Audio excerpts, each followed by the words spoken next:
Why do we love games where the entire gameplay is just selecting yes, no, or smack them across the back of the head for trying you like a punk?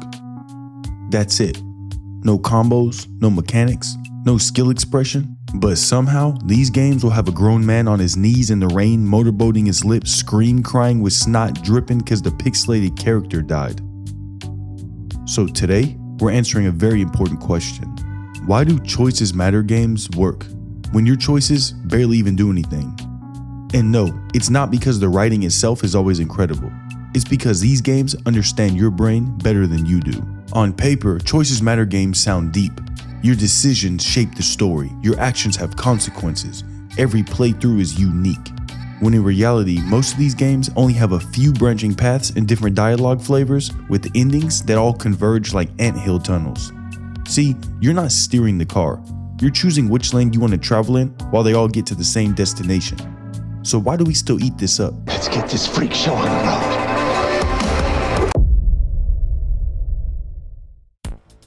Since the dawn of humanity, we've been addicted to feeling in control. Not being in control, just feeling like we are. This psychology is presented in every aspect of our daily lives still in the 2020s. Restaurants, they give you options because it just makes you feel a little better that you made a choice. In reality, you wouldn't know the difference if the mashed potatoes have butter in them or not, but the server asking you tricked your brain into thinking that they taste better now. See, our brains, they don't verify whether our choices really mattered long term. It just goes, oh, badass, I did that shit, nom nom nom, dopamine. And that's why even fake choices work. Because the moment the game pauses and says, hey, choose your response, your brain lights up like, oh shit, boy, this is what we trained for. Even if both options lead to the same cutscene. See, you're not choosing outcomes as much as you're choosing ownership over the character. Alright, now see, this is actually where it gets dangerous. Because the second you make a choice, your brain goes, hey, this isn't their story anymore, boy, this is my story. See, psychologically, this is called self-attribution bias. It's when we value things more because we think we caused them. The same reason people overvalue IKEA furniture. That cheap-ass particle board dresser that leans to the right and wobbles like a crackhead isn't just an ugly, shitty dresser.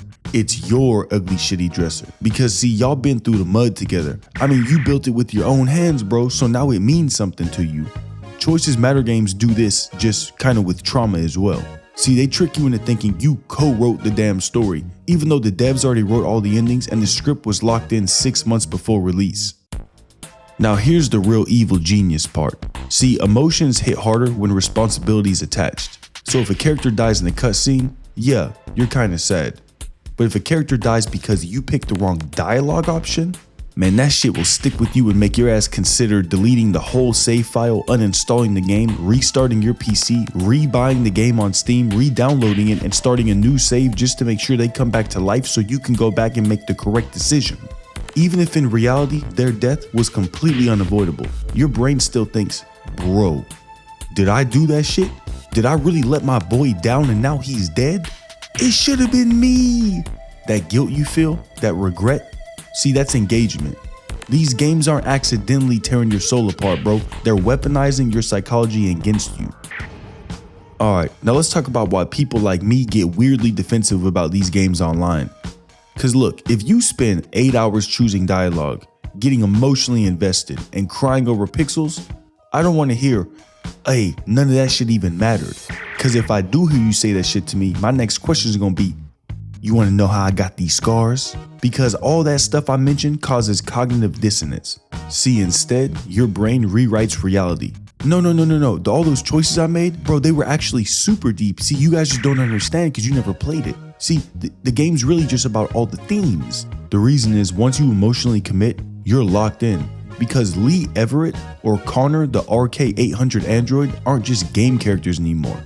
They're you. They're your boys. And you're their ride or die. See, they were with you in the trenches, bro. Choices Matter games also exploit fear of missing out or FOMO. See, they almost never show you the paths you didn't take, so your brain has to go imagine them. And imaginary content is always better. You start thinking, ooh bro, what if I did the other thing though? Yo, what if I saved them instead? Hey, what if I went and played the game differently next time? even when the true difference is one or two extra lines of dialogue, or maybe a slightly different ending slideshow. But see, that mystery gives some of these games replay value that they don't actually deserve. But me, trust me when I say I'm gonna be replaying them. Now, this is really what makes all these games feel so deep.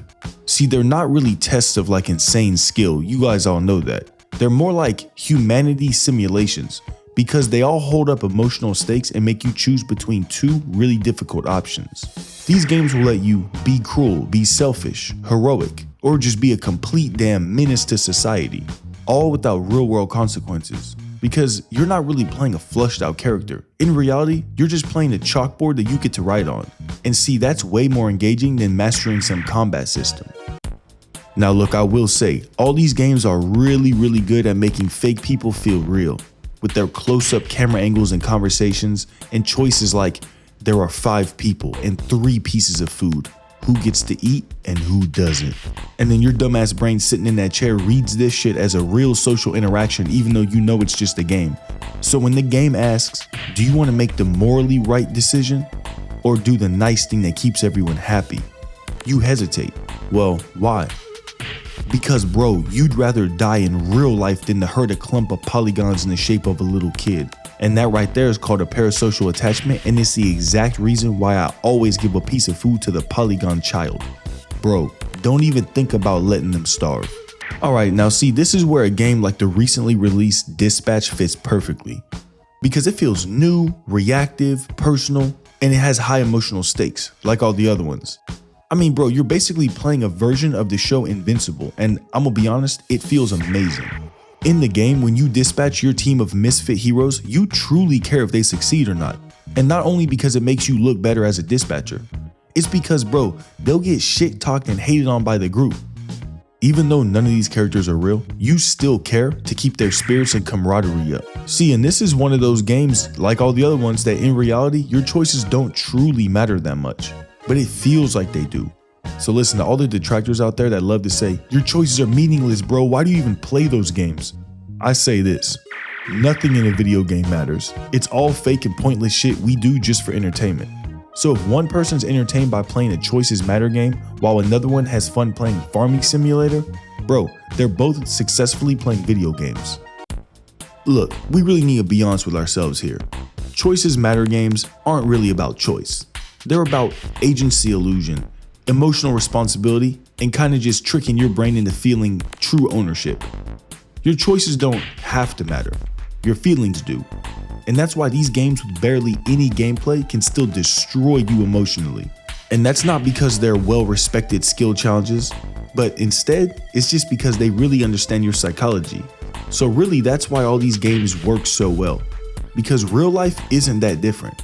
You don't control the situation you're dropped into. You don't control the timing. You just get the moments where everything freezes and life looks at you and goes, all right, genius, it's time to say something. Sometimes it's small, like where to eat. Sometimes it's high pressure, like spitting game all night trying to sound cool rather than cringe, saying the right thing at the right time to a girl. And if you pull it off, you feel like a god, bro. Even though there were probably 10 other timelines in which it ended the exact same, or possibly way worse. And that's why choices matter games truly work. Not because the choices are real, but because the feeling behind them is. But hey, with that, I want to thank everyone for making it this far in the video and supporting the channel. We're about 1 or 2 subs away from 100. Bro, insane milestone. I would have never had this without y'all. So thank you so much, y'all. And like always, stay safe out there, and I'm gonna see y'all next time.